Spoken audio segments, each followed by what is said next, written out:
This is Tayma, and I'll be presenting my graphic design capstone project, IV Digital Creative Studio. So we'll go through the brand guidelines, which include the introduction, logo design, color palette, typography, graphic language, brand assets, and then brand applications. So the introduction, the inspiration behind IV was I majored in software engineering first, and then later on majored in graphic design. And what I struggled is finding a connection between both majors. But while doing or getting the idea for my capstone project, I found something after some research called creative coding, which is eventually became the IV experiments. So about Ivy bridges the gap in design education by transforming the black box of programming into a glass box. Also, we try to use coding as a design medium. We have three values, which are collaboration, process, and exploration. Our positioning is a digital creative studio specializing in intersection of design and technology. Our mission is to transform programming from a black box to a glass box. Target audience are design students, making them intrigued, wanting to learn more about coding. And eventually we come to, what does ivy mean? Ivy is named after the ivy plant, which grows slowly by weaving itself into what surrounds it. It reflects how graphic design and coding grow together through connection, each shaping each other and supporting the other over time. So logo design, we'll go through the process first. So the process for the logo was very lengthy and very important to define the Ivy identity. So we tried bilingual logo, Arabic logo alone, or an English logo alone. And then I went with the script English logo. Again, ivy, the plant, is an organic plant that has curves and structure, and we wanted to reflect that into the logo. So then we have this kind of logo, the script logo, and we try to refine it over and over again using the golden ratio, which eventually led to the ivy logotype. We have also the Ivy Digital Creative Studio, which is a primary logo. We added a tagline since Ivy is not very known to people, and the tagline should give a little glimpse or an idea of what Ivy is, instead of just having Ivy. Having Ivy alone, the logo mark, would be later on if the brand is very recognizable, or if we have a very small space to put the logo. But primarily we use the Ivy logo type with the tagline. So we have the isolation zone and the minimum logo size for both the primary and the logo mark, and both tested. And then the logo color application, which is basically we use only the main color palette, which we will see later on.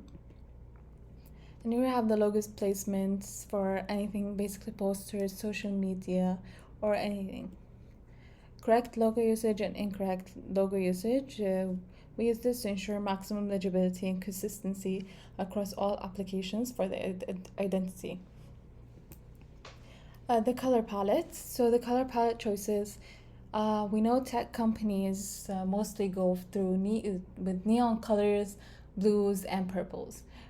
We're not only a tech company, but we're also a creative studio. So a creative studio and a tech studio.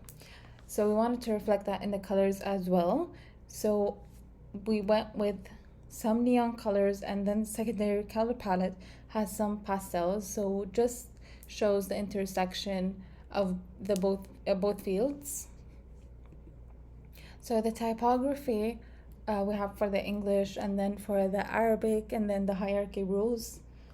And for the graphic language, we chose these motifs. The top three are the primary. The ones on the bottom are the circle is just as a reference to the logo and how it has so many curves using the golden ratio. The square is to represent pixels, whether in graphic design or in coding. And the star represents a camera flash, since most of our experiences are through camera sensors, so this represents a camera flash. So the motifs construction, we have the process. This is the main motif. So this represents a CPU, whether a graphic design or a coder. You start with a CPU. Nowadays, we only use software to design. Sketchbooks are still used, but mainly later on we move on to design software. So that's why we have a CPU as a basis, and then that's why we took the shape of a CPU and then constructed the two other motifs for the collaboration and exploration. And yeah, so here we have the textures. This is used to unify any design or across all brand applications. And for the photography direction, we are interactive motion design, and that's why we want something that images or photography that reflect motion. So that's why we went with these kind of motion blur lights, motion blur plants, flowers, again reference to the ivy plant, and then kinetic silhouettes, again people just interacting and having fun. Moving on to the brand assets, we have the stationery, letterhead, business card, envelope, and an A4 folder. And then the event collateral, we have stickers, paper bracelet, lanyards, and event tickets. Eventually, Ivy, it's supposed to be in museums, doing exhibitions, and people come in, take tickets, and then try a bit of every experience.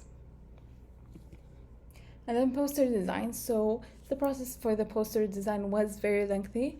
We started first focusing on typography, and then later on we started focusing more on the concept, which was the main important thing. So that resulted then into these final posters. The four on the left represent, each poster represents an experience. And then for the social media, again, we want to introduce Ivy and then the main colors of Ivy. For the booth design, initially Ivy started as a box, and then later on we would use projectors to project on these walls, but due to some complications we later shifted to this booth design, which uses displays instead of projectors, but keeping the same concept of a dark room for a better experience. And for the brand applications, here we show how the Ivy brand is in real life, and the advertising posters, and then later on, eventually, hopefully, some workshops and another advertising posters. And that's it for the Ivy Digital Creative Studio.